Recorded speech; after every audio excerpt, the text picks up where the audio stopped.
So these are a pair of three-way speakers that I got recently out of an old dead Sony TV.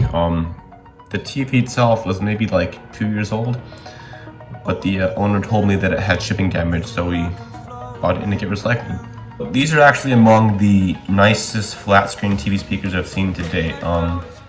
They're actually three-way, so we have the mid-range right here, a dome tweeter right there, then like a 3.5-inch woofer in its own fourth order enclosure.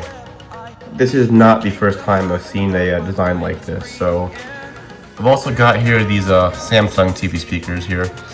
Now, generally, I don't like Samsung TV speakers. I think they sound terrible for the most part, but these are an exception.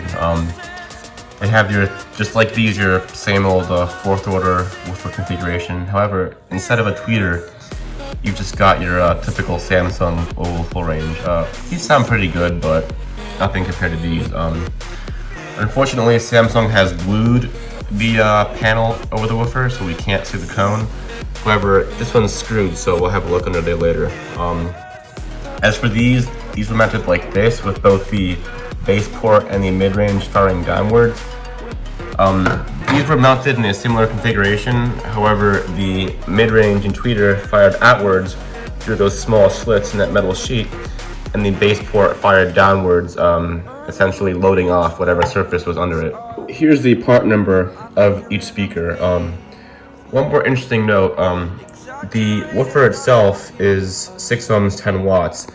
That is not the size of the magnet. That is just basically the back plate. The magnet itself actually goes out to about here.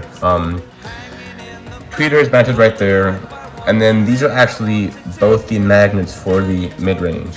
Basically, it's one cone, 2 coils, 2 spiders. So each coil here is 6 ohms, 10 watts.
Night's cold and your heart's colder. I will wait for you. The glitch in your eyes pulled me under.